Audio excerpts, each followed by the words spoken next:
ঈসা আলাইহিস সালাতু ওয়াস সালামের মা হলেন মারিয়াম। ঈসা আলাইহিস সালাতু ওয়াস সালামের নানি হলেন হান্না। ঈসা আলাইহিস সালাতু ওয়াস সালামের নানা হলেন ইমরান। আল্লাহ রাব্বুল আলামিন কোরআনে পাকের মধ্যে ৩ নাম্বার যে সূরাটা নাজিল করেছেন সেই সূরাটার নাম রেখেছেন আলে ইমরান। অর্থাৎ ঈসা আলাইহিস সালাতু ওয়াস সালামের নানা নানি মা ওনাদের ফ্যামিলিটাকে নিয়ে আল্লাহ রাব্বুল আলামিন এত ভালোবেসেছেন যে তাদের ফ্যামিলিটার উপরে খুশি হয়ে স্বয়ং আল্লাহ তাদের নামে সূরা বানায়া দিয়েছেন।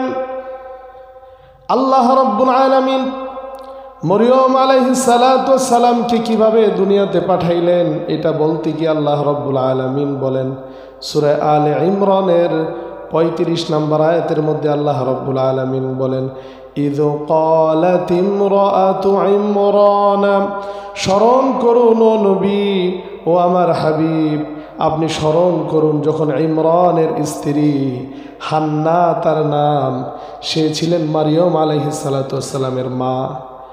হান্না যখন দেখলেন তার স্বামী মারা গেছে, ইন্তেকাল করছে, হান্নার স্বামী ইমরান ছিলেন বাইতুল মুকাদ্দাসের প্রধান ইমাম। ওই সময় বাইতুল মুকাদ্দাসে ৪০ জন ইমাম ছিল, তার মধ্যে সর্বপ্রধান সবচেয়ে বড় যে ইমাম ছিলেন তিনি হলেন ইমরান। আল্লাহ রাব্বুল আলামিন তার নামে সূরা নাজিল করে দিয়েছেন, সুবহানাল্লাহ। ইমরান যখন ইন্তেকাল করল, ইমরানের স্ত্রী হান্না বললেন রব্বি ইন্নী নাযারতু লাকা মা ফি বাতনি মুহাররারা, ও আল্লাহ আপনি আমাকে আমার গর্ভের মধ্যে যেই সন্তান দিয়েছেন আমি এই মুহূর্তে মান্নত করছি আমার এই সন্তানকে আমি বাইতুল মুকাদ্দাসের জন্য ওয়াকফ করে দিলাম। আমার এই সন্তান হওয়ার সাথে সাথে সন্তানকে আমি বাইতুল মুকাদ্দাসের খাদেম বানায়া দিব। আল্লাহ তুমি ফাতাকাব্বাল মিন্নি, আল্লাহ তুমি আমার এই মান্নতকে কবুল করো। ইন্নাকা আনতাস সামিউল আলিম, নিশ্চয় আল্লাহ তুমি অবশ্যই সমস্ত কিছু তুমি শোনো এবং সমস্ত কিছু জানো। দেখেন পর্দার আড়ালের পর্দার নিশি মা ও বোনেদের দৃষ্টি আকর্ষণ করছি। দেখেন মরিয়মের মা হান্না কেমন আল্লাহর ওলি বুজুর্গ ছিলেন যে তার গর্ভে সন্তান আসার সাথে সাথে তিনি মান্নত করে ফেললেন এই সন্তানকে আমি আল্লাহর ঘরের জন্য কোরবান করে দিলাম, আল্লাহর ঘরের জন্য আমি ওয়াকফ করে দিলাম, দান করে দিলাম। সে সারা জীবন আল্লাহর ঘরের খাদেম হয়ে থাকবে, সুবহানাল্লাহ। আর আমাদের দেশের বর্তমানে এমন কিছু মহিলা আছে যাদের গর্ভে সন্তান আসলে টিভি দেখে সিনেমা দেখে আর ভাবে আমার যদি ছেলে হয় তাহলে আমার এই সন্তানটাকে আমি নায়ক বানাবো, আর যদি মাইয়া হয় তাহলে নায়িকা বানাবো। জোরে বলেন নাউজুবিল্লাহ। মা বাবার যদি স্বপ্ন থাকে, যারা মা বাবা হয়েছ অথবা অতি শীঘ্রই বিবাহ করবে তাদেরকে বলছি শিক্ষা গ্রহণ করো মারিয়মের মা থেকে। কেমন মা হওয়া দরকার, সন্তান নিয়ে কেমন ভাবা দরকার। দেখেন সন্তান এখনো দুনিয়াতে আসে নাই, দুনিয়াতে আসার আগে থেকেই তিনি তার সন্তান নিয়ে পরিকল্পনা করে ফেলেছেন সন্তানকে তিনি ভবিষ্যতে কি বানাবেন।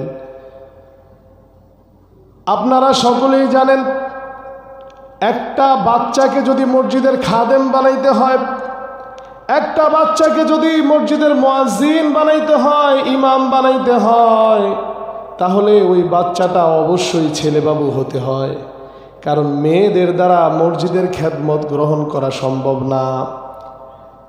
আল্লাহ রাব্বুল আলামিন এমন আশ্চর্যভাবে এই আয়াতের মধ্যে, এই ঘটনার মধ্যে আমাদের জন্য এমন আশ্চর্য শিক্ষা রেখেছেন। কিছুদিন পরে 10 মাস 10 দিন পরে যখন মারিয়মের মা বুঝতে পারলেন যে আমার গর্ভধারণের সময় কমপ্লিট হয়ে গেছে, আল্লাহ আমাকে সন্তান দিবেন, এমন সময় তিনি বসে বসে আল্লাহর কাছে অঝর নয়নে কাঁদতেছেন, বলতেছেন আল্লাহ তুমি তোমার এই যে বান্দা আমাকে দিবা আমি তাকে তোমার ঘরের জন্য খাদেম বানায়া দিব। ফালাম্মা ওয়াদাআতহা, এবার সন্তান প্রসব করলেন তিনি। সন্তানের ওয়া ওয়া আওয়াজ তার কানে বেজে আসলো। দাত্রী মহিলারা ডাক দিয়ে বলল, ও হান্না, তোমার ফুটফুটে একটা বাচ্চা হয়েছে। হান্নার বুকটা কলিজাটা আনন্দে ভরে গেছে। তিনি তার যে দায়িত্ব ছিল, তিনি তার যে মান্য ছিল, সেটা তিনি পূরণ করতে পারবেন। কিন্তু যখন বাচ্চাটাকে হান্নার কোলে দেওয়া হলো, হান্না বাচ্চাটা কোলে নিয়ে বলল, ইয়া রব্বি ইন্নী ওয়াদাতুহা উনসা। চোখের পানি ছেড়ে দিয়ে বাচ্চাটাকে কোলে নিয়ে আল্লাহর কাছে বলতেছে, আল্লাহ, আমি তো মান্নত করেছিলাম তাকে বাইতুল মুকাদ্দাসের মসজিদের আমি খাদেম বানায় দিব, অক্ফ করে দিয়েছি, মান্নত করেছি। কিন্তু আল্লাহ, এটা কি হলো? আমি তো মেয়ে সন্তান জন্ম দিয়েছি। আল্লাহু আকবার। আরো জোরে আওয়াজ করে বলেন, মেয়ে সন্তানের মাধ্যমে কি এটা সম্ভব? কিন্তু আল্লাহ রাব্বুল আলামিন ডাক দিয়ে হান্নাকে সান্ত্বনা দেওয়ার জন্য বললেন, হান্না রে,